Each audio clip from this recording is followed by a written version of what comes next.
Growing your data career doesn't have to feel like climbing up a mountain.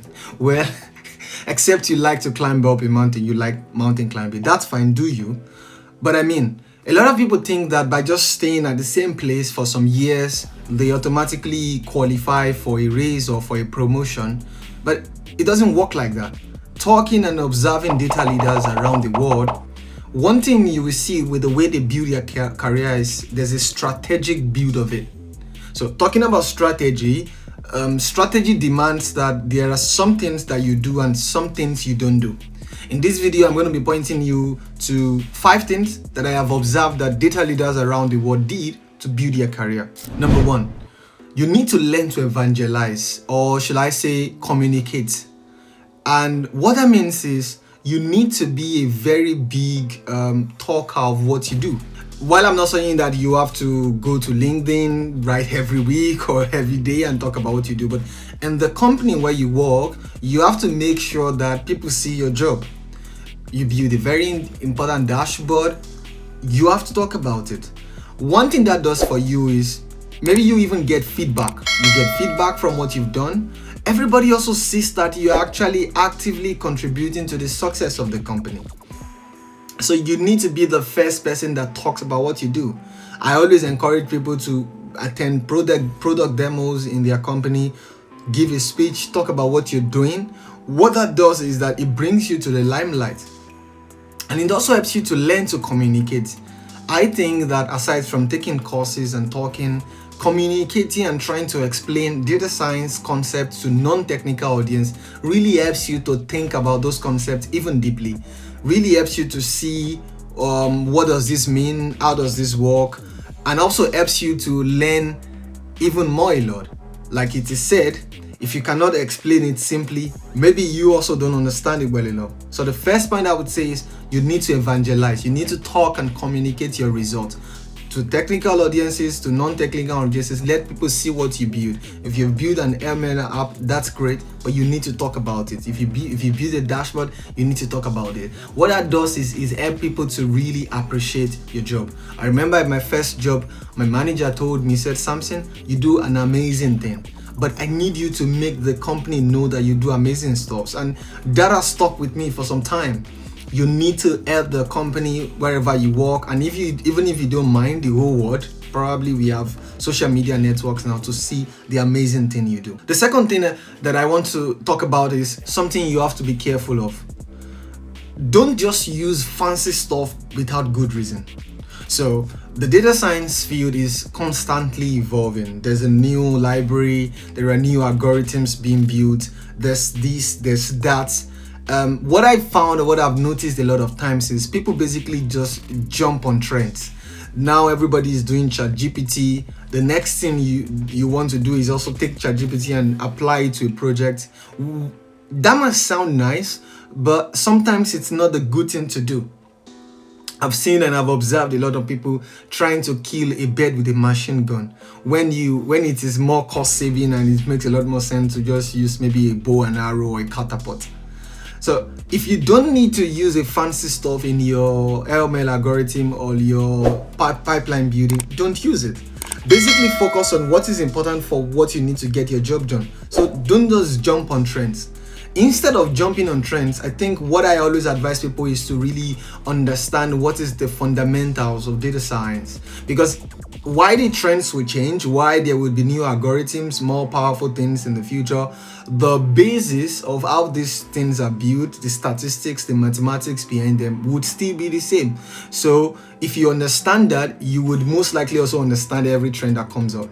So don't just jump on trends. This is one thing that I've seen and I've observed with a lot of junior data scientists or junior data analysts do in their career. Jumping on trends because everyone is doing it. Applying this algorithm because everybody's applying it.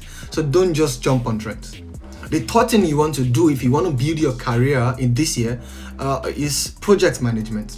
And why this might sound like not the typical advice you will get from a data scientist or a data analyst, I have to tell you that managing your project is something that will really save you a lot of time.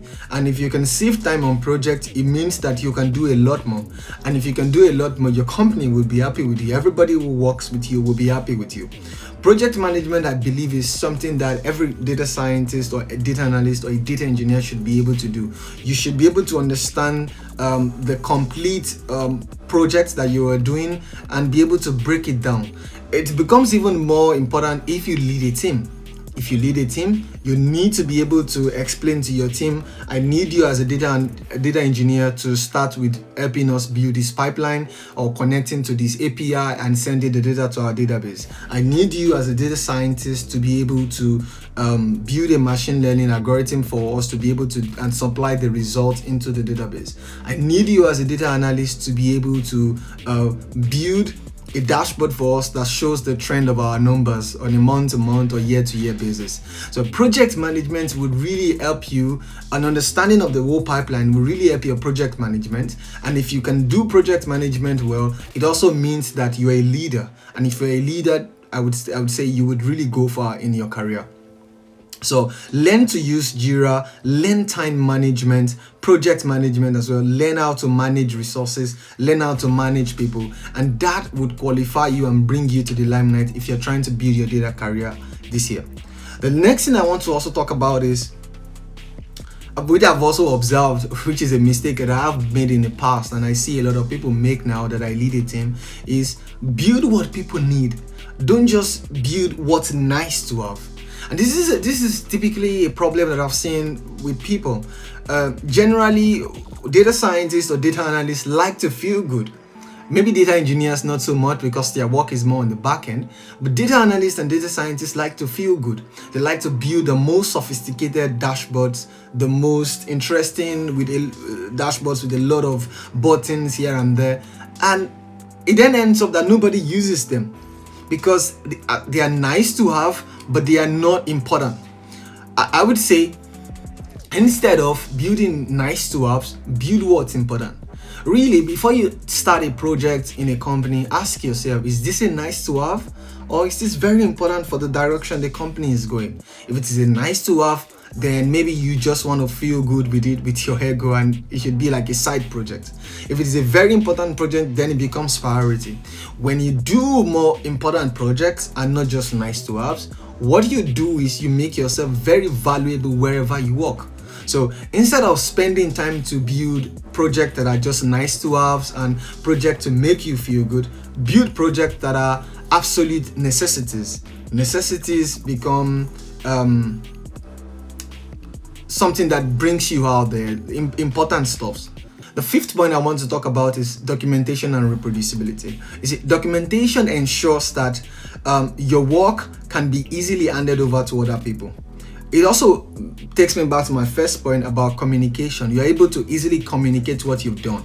You are able to easily explain it to other people. People can feel it. People can see it.